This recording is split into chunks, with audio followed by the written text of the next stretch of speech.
সেটা পসিবলই না। আমি যে স্পষ্ট শুনলাম দাদার গলা, নিজের দাদার গলা চিনতে তো এত বড় ভুল হবে না আমার। আদি শুভলক্ষীকে বলে, তুমি যতই আরিয়ার উপর রাগ করে থাকো না কেন, ভেতরে ভেতরে ওর প্রতি তোমার একটা মায়া জমে গেছে।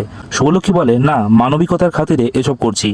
শুভ ভাবে আদি ঠিকই বলছে, ধীরে ধীরে আমার স্ত্রী জায়গাটা দিয়ে ফেলেছি। আরিয়া ভাবে, আমি এভাবে আর কতদিন ঘুরবো। আজ চলে যেতে চাইলাম, কিন্তু ঝামেলায় জড়িয়ে ফেললাম। আকাশ ফোন করে আরিয়াকে বলে, তোমার জন্য কিছু টাকা আর কুরিয়ার পাঠিয়েছি। আরিয়া বলে, ড্যাড, তুমি 2 দিন হয়ে গেল আমার ফোন তুলছো না। আকাশ বলে, তুমি জানো না আরিয়া, তোমার ড্যাড কত বড় বিজনেসম্যান। তুমি কোনো ঝামেলা জড়াবে না, খুব তাড়াতাড়ি আমি ইন্ডিয়াতে যাচ্ছি। মোহনা এসে আকাশের গলা শুনে চমকে যায়। মোহনা বলে, এই গলাটা খুব চেনা আমার। আরিয়া তখন বলে, আমার ড্যাডকে আপনি চিনবেন কি করে, অস্ট্রেলিয়াতে থাকে তো। মোহনা বলে, কিছু মনে না করলে তোমার ড্যাডের নামটা জানতে পারি। আরিয়া আকাশের নাম বলতে গেলে শুভলক্ষী চলে আসে ওষুধ নিয়ে আরিয়ার জন্যে। আরিয়া বলে, ওসব টটকা আমি কিন্তু লাগাবো না, বলে দিলাম।